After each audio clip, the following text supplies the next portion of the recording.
The Guardians have been playing a little bit of zombie baseball this year, but you know what? Zombies never say die because they're already dead. But this team, we're hoping this walk-off win is what brings them back to life.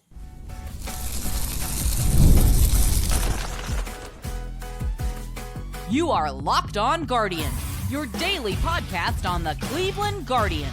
Part of the Locked On Podcast Network, your team every day.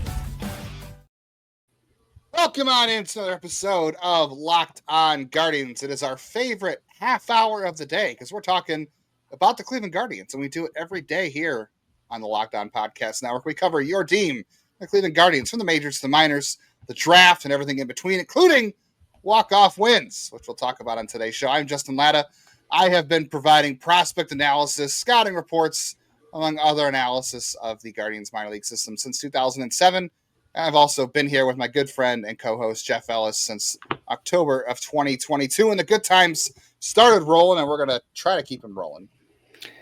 Hopefully we can have an impact here. I will say, I on WTAM on Sunday said, hey, they got to play Lane Thomas. He's your center fielder going forward, and he's not letting me down since that statement for sure. I'm Jeff Ellis, one of your two co-hosts here. Longtime host, one of the originals in terms of Locked On for baseball. Before this, I was a draft and prospect analyst at Scout and 24/7 nationally. I want to thank all of our everydayers. Thank you for checking us out. It's always a lot easier, I know, for many of you after a win. And I want to say thank you for making today's podcast your first listen today and every day, wherever it is you get podcasts. Yes, we are happy to have you here, especially after a walk-off win. We'll talk about some of the things Chris Antonetti mentioned on the broadcast today, with the caveat of, listen to, or follow what they do, but don't listen to what they say. No, there's always double speak. There's always double speak, but we'll use it as a frame of reference and a conversation starter. We'll talk about Gavin Williams' start and how he is growing, but there are still some lessons to learn there. And we'll start off with this offense fighting and clawing their way to another win. Jeff, that's 2 days in a row for the offense that they have carried the torch for this team. I mean, Gavin Williams for 5 innings was fantastic. It's maybe the best start Gavin Williams has had through 5 innings that I've seen all year, most of the year. Few have been. I don't know, that Yankee start, that first Yankee that was start, true. I think it's still one, if I'm being honest. So we're starting to see some really good signs of life for Gavin Williams, and we'll talk about that in the second segment about where things are falling off for him. But it was a good start. But the Guardians offense, they got a run in the first inning. You had Jose Ramirez causing a little bit of chaos, right? He had the RBI single, and then he took a long turnaround first base. They threw in, it was an ugly throw, and he got second. Gabby Arias had a big hit in the 4th inning, and then Lane Thomas, after the Guardians went down 4-3 after things started to fall apart for Gavin Williams, Lane Thomas came back and hit a home run for the second day in a row. The second day in a row off a right-hander. And I know a lot of people want to, we've talked a lot about Chase DeLauter, and we're going to talk about Chase DeLauter in the third segment again today, because that's what everyone wants to talk about. And it's a relevant piece of this team right now that he's not on it. But the Guardians, if they want to go to the playoffs this year, if they want to make some noise in the playoffs, Lane Thomas has to be a guy. We've said it before. When he is good, him and Stephen Kwan both, when he is good, when he's hitting, when they're doing the good things they can do, this offense can be good because you have Jose.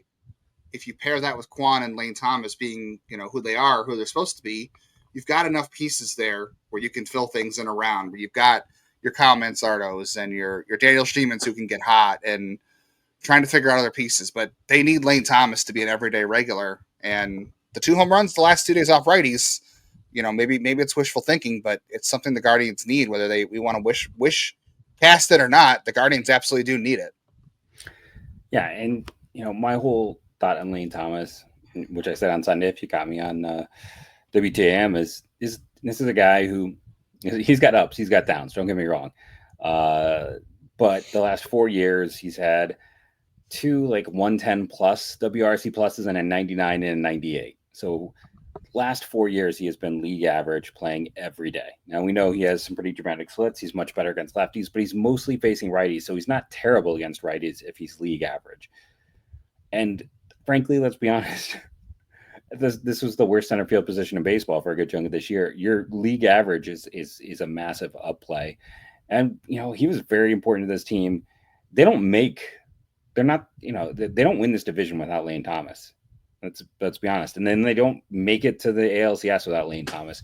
Correct. And they don't really have a lot of great options. Like I know Dennis asked me on the show, like, well, what's center field next year? And I'm like, I don't know if there's an internal option. It's like, is it Nolan Jones? Do they care that little about defense? Incoming Petey Halpin comment from somebody. When you just said that, I'm sure it'll be somebody, but I know. No, sorry to Everyday or Nunzio.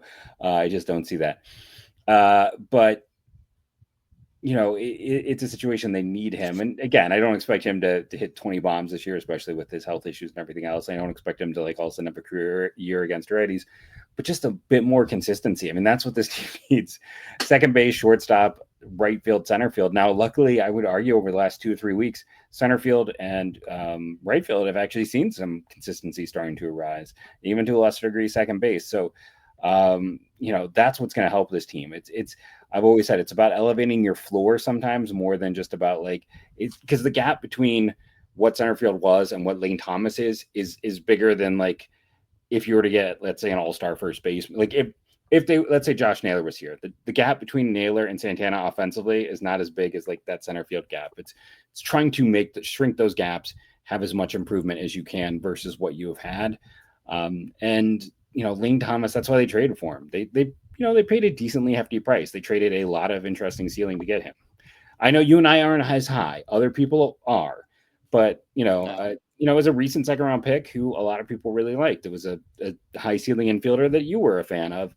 And it was a guy who, just got sent down, but might be a utility guy for a guy who at the time was not playing all that well. So they need this. They really do. They do, yeah. For what it's worth, can't play there with those hamstrings. Let's just state that as well. Yeah, I know. I saw a lot of talk about wanting to move Quan to center field. Well, there are two reasons that's not going to happen. One is because of the hamstrings. He's already seen a decline in his range this year. He's still a good defender, a lot because of how good he positions himself, playing balls off the wall, his arm, all that kind of thing. But yeah, it wouldn't work in center field. And B, that's going to drive his cost up at arbitration. Let's be honest, the Guardians aren't doing that either, which I know is going to anger a lot of people. But yeah, I think you could make it work with Thomas, except for the last 2 years. Before 23 and 24, Lane Thomas had been a better second half hitter. So hopefully the fact that he had the last couple of years had been a better first half hitter, and he was terrible this year in the first half for the most part. I mean, it's not over, but it's not going to probably pan out as good as we want. Maybe the second half, if he's healthy, will be good for him. I mean, I said he was going to be an all-star this year because I thought he was going to be needing a great season.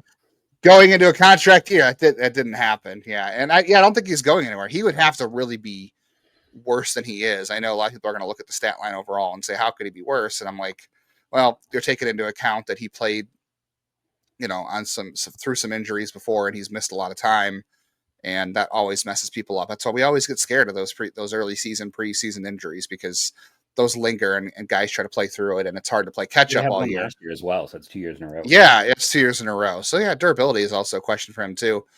But again, whenever you do call up a Chase DeLauter, if you do call up a CJ Kiefer or a Juan Brito, those are guys that you can help pair where maybe you don't play Lane Thomas against as many right-handers. Maybe you use Angel Martinez and Daniel Schneemann in center field, and you use Chase DeLauter in right field.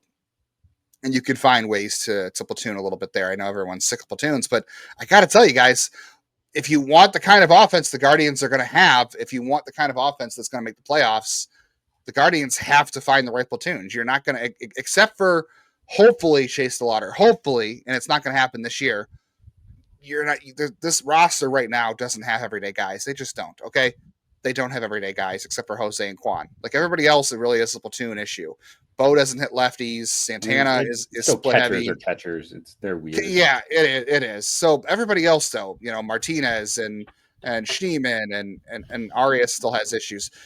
The Guardians, with the way the roster is constructed, we can have this discussion in the offseason another year. The platoons have to work. You have to have the right personnel, and it has to work out. But they have to find the right people in the platoons for it to work, and that's the only way this team's gonna go to the playoffs and make noise, if they find the right pieces to fit. Because the trade market isn't going to have anything that's going to solve the issue. We'll talk about that in the third segment. But the trade market isn't going to solve that issue. I can tell you that right now. It's going to have to be prospects, and it's going to have to be platoons. They're just going to have to find the right pieces. And they found some of them on Wednesday night. It was a big win. Walk-off wins are lots of fun. We'll talk more about this walk-off win. We'll talk more about Gavin Williams, the bullpen, some other pieces that got it done on Wednesday night. Coming up next on today's Locked On Guardians.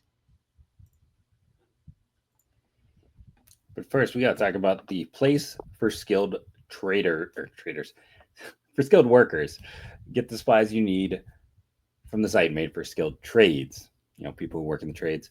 Supply House, whether you're in plumbing, HVAC, or electrical work, Supply House is the reliable way to order products online. Their easy-to-use website is packed with helpful resources and the latest product info to help you get the job done right, plus the complete inventory of over 200,000 parts from the top 400 brands to find exactly what you need delivered fast from coast to coast. Now, here's the thing I always say.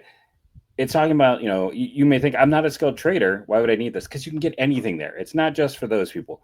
There's always something around your house you can do. There's always little projects that pop up. Heck, it's just something as simple as filters. Make sure you're checking those filters. Mom didn't know you had to change your filters when I was a kid, and that nearly went very poorly for our house.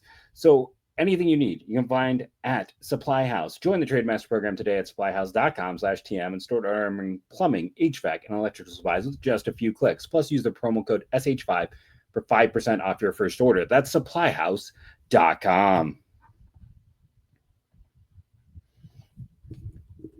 Appreciate you guys tuning in. As we always say, thanks for making Locked On Guardians your first listen tonight every day wherever you get podcasts. Make sure you're auto-downloading on all of your audio platforms so you never miss an episode.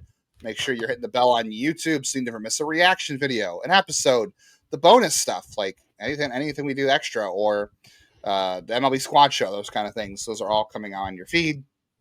You're going to want those as well. So don't miss an episode there, especially as the draft is getting closer too, guys. We're less than a month away from the draft. Jeff's going to have a lot more contact. Jeff's panicking. The draft is what, 2 weeks away? 3 weeks away? 3 weeks. Don't say 2 weeks. No. 2.5 weeks, Jeff. I need to write. I'm not even halfway through capsule writing. I did get some really interesting info on Boston Smith, though. I texted you that. Yeah, Jeff will be solo on Friday's episode because I'll be traveling down to Cincinnati. So Jeff will be solo on Friday. So you can look forward to a lot of draft talk on Friday if that's your thing. And we are going to ramp up the draft content as it gets closer too, guys. I'll just let you know that now. Like, that's what we do here. We talk about prospects, talk about the draft, and that's what the lifeblood of this team has to be. So that's how we're going to talk about it. But before we get there, we have to make a special mention of one of their draft picks who got his first win tonight.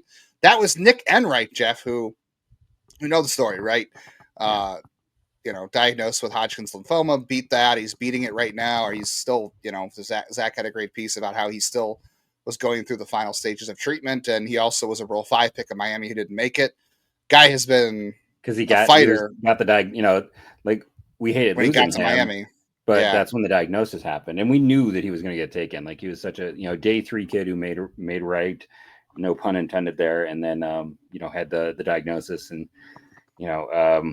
Cleveland was very lucky to get him back. And right. Yeah. We kind of saw why tonight. Yeah. It was a good performance. That's the best I think I've ever seen his stuff look. So you can tell he must be feeling good because the fastball was up there. I saw a couple 94s. The curveball looked good. He was getting swings and misses. He was getting weak contact. That was a tough inning to navigate, right? He went out and he threw kind of a intentional walk to George Springer, which was the right call. Got a little bloop there to center field and then got the strikeout. That's, like I said, that's the best thing the stuff has ever looked. And I will say that the 9th inning was perfect. Class A, a lot of base hit in the 9th inning. It was a smart call. It was lucky he allowed the base hit because that made it so Vlad made the last out of the 9th. He ends up on second base in the 10th instead of hitting with a runner on second. That was huge. Going to, we've questioned Boat at various points in time, and everyone has, but I think in general that was a very smart call because Class A is a BAPIP guy. He does get a lot of, accidental hits. So you actually don't want to go to Class A and extras. So sending him in there in the 9th was actually a very smart call. If we're going to comment on things, I thought that was a smart, wonderfully executed moment. Especially because it seemed like, we know Gaddis wasn't available. I think they were trying to save Cade for Thursday, which, now they have, which is great. And Junis did a good job cleaning up his own mess. That was, his stuff was looking good too, but he got himself into a lot of trouble there too. So lucky the bullpen walked the tightrope and Enright did a good job. Yeah, Class A, in the 9th inning was a good call. You had to get to extra innings to begin with. So that's why I think we're at a point here in 2025 where we can get over that whole closers in a tie game thing. Like, I think we've gotten past that, right? Because I just think he's not a strikeout guy. He is a, pitch to contact, and there's been a lot of bad luck for him. So putting him out there as the guy on second is not ideal for him. So going to him, and then I think you just go to him in the 9th in that situation, no matter what. And especially if they're going to bunt. We know Clase doesn't field his position well, and he doesn't hold runners well. So, a clean inning is what you want for Clase. Yes. You want a clean inning. So I think that was a really, really smart decision. You didn't like the decision. Well, I'll tell you. We were texting back and forth about Gavin Williams during the game. We have to also mention David Fry with the bunt, by the way. Before we get into Gavin Williams, I also want to point out, like, the David Fry thing. That was hilarious. That 10th inning was set up great, right? It was perfect. At the top of the order, I guess I'm not surprised they pinch ran for Bo. Bo's a good runner for a catcher, but Angel was the right call because he's 100% again. Yeah, I agree. He had the chance to do it, but they brought in David Fry to pinch hit against a lefty, but he decides to lay a bunt down because you only need the one run. But I'm like, that's interesting that David Fry comes in and is asked to bunt. And I don't mind it in that situation. That is like with no outs and runners on first and second, and you need one run. I don't either. That's the one time I'm like, go ahead, bunt. But he's just not the player I would have looking for a bunt from. Like, that's and no one covered first. Well, no one covered first, but Fluharty got in the way of Jimenez. Jimenez came up with that ball, and Fluharty was in his way, so he really couldn't make a clean throw to first base. So it was a good bunt, by the way. No matter what, it was a good bunt, even if he would have been out. And then when you have the bases loaded, they got lucky it happened that way because then it forced the bases loaded for Jose. Because if Fry was out at first, Jose was getting walked. Yes. And you were going to go to Lane Thomas, who might have come through against. Well, Santana then Thomas. I'm sorry, Santana. Yeah. So you would have had two chances to find a way, and I think they would have no matter what. Because you were talking about Fluharty before, but that was just hilarious. Fluharty struggled. That was a weird choice by Toronto. Like, thank you. It sure was. That was a weird choice. Take it. I think they're both kind of struggled in general. They got Jeff Hoffman's not been good. Nick Sandlin got, thank you, Nick Sandlin. Home run to Lane Thomas today. Yeah. Off a righty, 2 days in a row. Off a right-hander for Lane Thomas. So Gavin Williams, he was fantastic. There was in that bat early on against, I tweeted, I forget who it was. It was Nathan Lucas. He threw 3 straight curveballs. I have never seen Gavin Williams do that. The first 2 were called strikes. The third one, he got Lucas to chase, but it was a borderline call anyway. I was like, man, this is great. Like, he's throwing sinkers, he's throwing cutters, he's throwing curveballs, he's throwing sweepers. Like, this is the Gavin Williams we wanted, right? This is the guy. Okay, we had the spring training hype. It was the fastball, came out of the gates, didn't look all that great, and then we got frustrated because he was throwing a lot of first pitch fastballs. He was getting hammered, home runs. And that stuff is just, I'm sorry. I know we had conversation early in the year, Jeff, about how maybe he doesn't have the stuff to be as good as we want him to be. I think he does. Now that he's got the sinker and the cutter, when he throws that curveball for strikes, he can be really good. He didn't strike a lot of guys out tonight, but until the 6th inning, man, he dominated. Guys away. That's going to still be my knock on why I'm not quite sold. But he was efficient tonight until the 6th inning. And then he completely lost his control. Into the 6th inning, he had less than 70 pitches. Like, he was very efficient. And to be fair, this is a very aggressive Blue Jays lineup. But their game, he only had 6 whiffs. Like, he still was not generating. No, he did not. But he was efficient. He was getting early outs. He was getting called strikes. He was getting ahead in counts. And those are things that he hadn't been doing this year. So, and this is an aggressive Blue Jays team. So they made the right adjustment, right? They went out. They threw curveballs. They threw sinkers. They were trying to make sure they got ahead, and they were getting pitches that they would make. Hard hits, though. A weird thing too. I mean, he wasn't missing, and he gave up a lot of hard hits. I don't know. He got. I mean, they have at people, I guess. I don't know. I thought it was a good approach. And then the 6th inning, hard hits out of, that's a high amount. That is playing with fire throughout the game. If you got 10 hard hits. Yeah, I'd be curious to go and look at what their BABIP for the game was. I don't know what their expected batting average for the game was. It was 199. I mean, expected batting. Yeah. Okay. So they got. That suggests they were about as unlucky as they should have been. I don't know. It was a good performance, I thought, by Gavin until the 6th inning. It's just, that's one of those things where he's going to have to keep making that growth, is where he's going to have to rein it in as you get deeper into games. But, that was the 3rd time through the order, and he didn't have a lot of pitches under his belt, but he just lost it. Yeah, I mean, it started with Barger where he missed a cuddle. Nope, he didn't miss a cuddle with Barger. Maybe that's, I Might don't as know. well. He missed a cutter in the middle of the zone, like dead middle. And then after that, his control was just gone. And this is the thing, the third time through the order, and that's a dangerous middle of the lineup. My general view is he gives up a single where it's middle of the plate miss. That's my first concern. Then he walks a guy on 4 pitches. And even if you say he's trying to pitch around, you don't pitch around with Kirk. The only reason people aren't talking more about Alejandro Kirk right now is because Kyle Raleigh is having one of the best seasons a catcher's ever had. Kirk would be getting all of the roses right now for his season because he does so much offensively and defensively. But it's a tough lineup there. And for me, once you miss middle of the plate and you walk a guy, I would have had someone up right then. I don't care if it's low count. I don't care if it's low efficiency. Third time through and it's the heart of the order, someone should have been up. Yeah, after he walked Vlad, I know Festa was down in the tunnel, like throwing a weighted ball. So he was getting loose. He just wasn't in the bullpen yet. So he needed some time, which is why Carl Willis came out after it was 2-0 to Kirk. And then Festa got up into the bullpen. So it was just a matter of how fast Festa could get ready. But yeah, I guess you could have maybe pulled that trigger a little bit earlier after the single and got him up. Then you would have maybe he wouldn't have faced Kirk. But yeah, and then they got the runs and they went up, but Cleveland battled back, which was good. But I thought that was a good performance by Gavin for the most part. And we saw a lot of good things from him. There's still some growing to do. I mean, there's been growing for him to do, even as we thought we were going to get a breakout season from him back in spring training, and then it never materialized. And now, he's kind of went on a little bit of a run, but that just shows you that these guys are always developing. They're still young, and there are going to be good moments. There are going to be growing pains moments overall, which is what we're going to talk about next with rookies and Chris Antonetti's comments on the broadcast about Chase DeLauter, the trade deadline, and all kinds of fun things that you can look forward to ahead the rest of the summer here on Locked On Guardians. Summer sports, we know they are in full swing. If you're talking about baseball under the lights, golf on the green, high-stakes soccer, summer's got a lot of great events. FanDuel is the best place for you to make every game more exciting responsibly.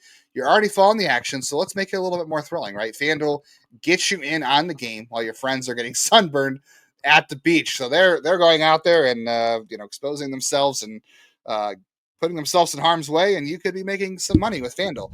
Tomorrow's game, Thursday's game, Guardians, it's Tanner Bybee and Kevin Gausman. Gausman has been struggling lately, but he always has the Guardians number. So we'll see what happens. It is Tanner Bybee, and then the Guardians are favored by 1.5. The over-under is 8.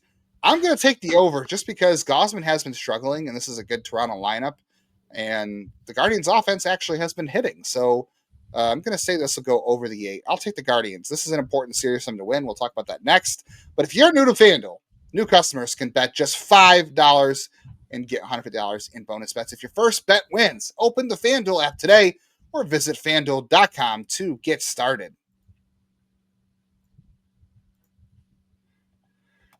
Always want to make sure that when the coaches, when the front office, unless they are giving you an absolute on a medical report or a move that's already happened, there's always a lot of double speak involved. They could be real estate agents, right? Is that what real estate agents are good at? Double speak, right? Doctors? I don't know. I think they're snake oil salesmen. They're just kind of a little bit cars. There you go, car sales. I don't know. Maybe that would have been another path for Chris Antonetti, but he's got a Georgetown education, so he doesn't have to. He can do whatever he wants. Yes. That being said, you always got to make sure that you're listening, you're watching what they're doing, not listening what they're saying, because actions mean more than words.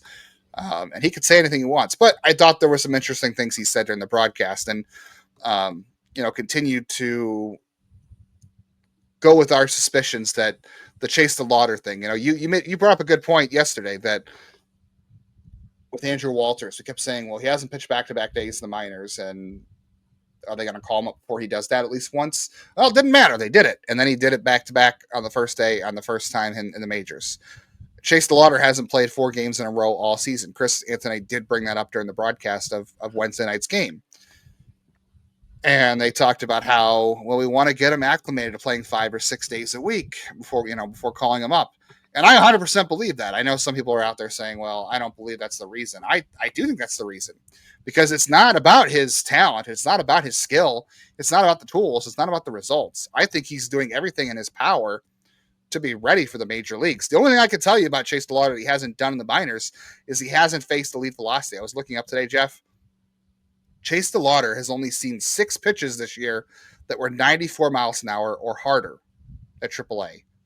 That's just that tells you right now at AAA, like 94 is like an average fastball in the major leagues. Like Max Scherzer is not throwing hard as he used to today anymore, but he was still touching above 94.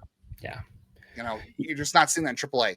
Now, to DeLauter's credit, he has got 2 singles, a walk, and a homer off of those fastballs, which is great. There's nothing else he needs to do performance-wise in the minors except for play more. The question you can really ask, Jeff, I think, is, okay, when are you going to start doing it? Because he's only played 3 days in a row twice.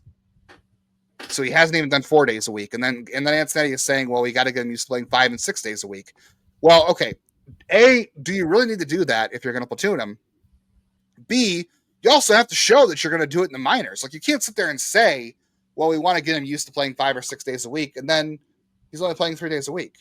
How much longer are you going to take to build him up? You know what I mean? And do you really have to get there? So here's the thing. I know I had so many people in our comments and on Twitter, and they're always like, well, just call him up because, who knows how many reps, how long he's got. They are taking this is a team that was out front with biomechanical research. This is a team that was out front on like how the body movement affects health. And when you get down to it, outside of someone like Josh Naylor, who, let's be honest, didn't take care of himself. And, now we had a bad injury, and had the bad injury. It's like we see it some with Stephen Kwan, and then pitchers are pitchers. You have no control. Let's be very honest. They actually haven't had a ton of injuries. Like, that's the one thing every year it feels like this team is pretty good about saying, keeping players healthy, hitters, at least relative to the rest of the league. They don't have a lot of those guys who miss big amounts of time.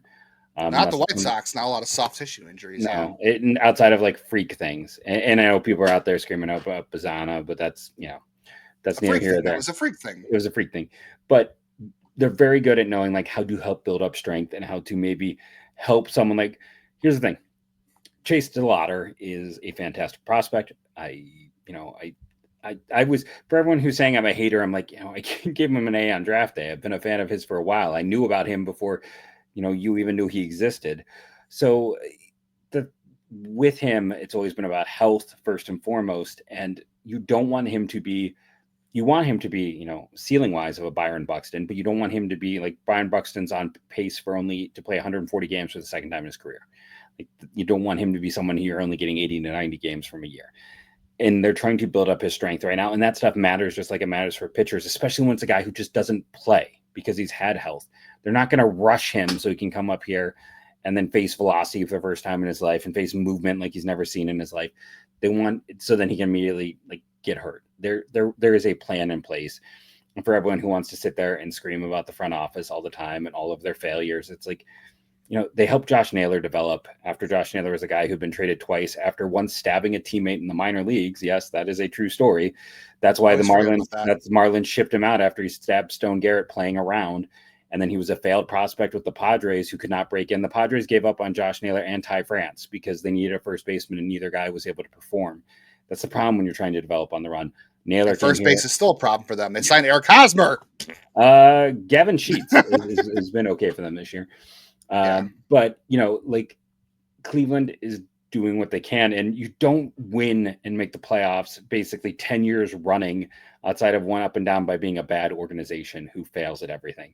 So I think, I know there's people out there who are like, oh, I'm too positive. And then people also tell me I'm too negative. So I think I'm doing it right. Yeah. But there's a distinct approach for a guy like DeLauter, and they're trying to build him up to make him be as strong as possible. So you know what? So for the rest of when they call him up, he is ready to go from that point on, and you have him the rest of the year. And you can have a guy who's not just an impact bat in July and August until he inevitably gets hurt, but who can come up and be potentially there's your negative player for you all the way into the postseason, which, right now they're half a game out of the wild card and they've had a rough month. And, they're still like in that battle right now. So that's why you set up plans and go with it. And it's why it's not just knee jerks and rushes. I had originally thought maybe this weekend would be a good time to call them up, and I thought because I was like, well, if they're going to do it in July's next week, might as well do it this weekend, get some good home gate, whatever. Yeah, now I'm pulling back on that a little bit. I was hoping that'd be the case after hearing Anthony's comments. I think it's going to be a little bit longer. But if they're going to say he's got to build up to 5 or 6 days a week, then you got to do it. Like he's only doing 3 right now, 2 times in a row. So they got to actually get there first. I don't know how long they're going to get there, and maybe they won't. Like we thought for sure. I know Anthony actually said this. This is why I'm like going back and forth between what they say and what they do. But like we thought for sure they were going to have to wait till Walters went back-to-back days in AAA last year for the first time before they called him up. They didn't. I will say the one thing that makes sense from this approach, like Jeff said about building up, but yeah, you don't want to hamstring your roster either. Like if you call up Chase DeLauter tomorrow and you say, okay, he can only play 3 or 4 days a week, and he's not available. Already on. And he's not available those other. If you want to say he's not available the other 3 or 4 days a week, whatever it is, he can't play. Period. You can't do that at the major league level, right? Like you could sit guys and say, well, he needs a day off, but look around your roster, like Jose's, everybody else. Like you could say platoons can get DeLauter a day off, but you don't get to control when you face lefties. The rotation other teams throw out is what they throw out, and injuries happen. They could call up a lefty because an injury happened, right? You can't control that. So if you don't face a lefty for 7 days straight and DeLauter's up and you say, well, we got to get him a day off, and you hamstring your roster because he's just unavailable, that's not great. That does hamstring your roster a little bit. And that's why it's better. You're able to do it at the minor league level because you're not hamstringing your roster down there. You're doing what's best for his future development. So it is a conundrum. I just, if they're going to do it that way, I would just like to see them get to 4 days in a row and then get to 5 and 6. So maybe we're talking after the All-Star break, and I know 5, I think is ideal. They might say 5 to 6, but I think we're kind of looking for 4 to 5 is what I agree. But and now I'm starting to think after the All-Star break might be, and no one wants to hear that. Anyway, the other thing Chris Antonetti mentioned, Jeff, as we get out of here today, he said that the trade market is very hard.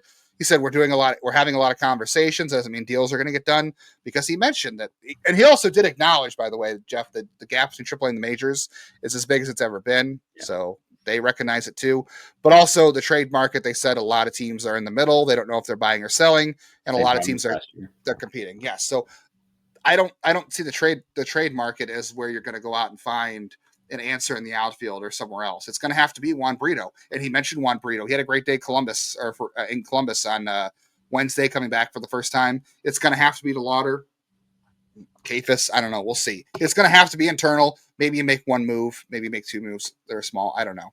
But you're going to have to improve on the fringes. It's going to have to be a platoon bat. It's going to have to be a reliever. You're going to have to improve on the fringes, not just because of who the team is, but because of the trade market. So we can get into that more next week.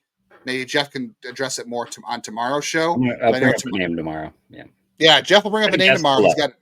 He's got an ex-Guardian. You can guess for tomorrow's show. It's not a Met. I'll say that it's not a Met. Not a Met. That's not a Met. And Jeff will have Guardians Blue Jays Game 3. And he'll also have some draft stuff for you as well. So trades, Major League, draft, prospects. We got it all covered for you tomorrow. Thank you all for joining us, and go Guardians, go.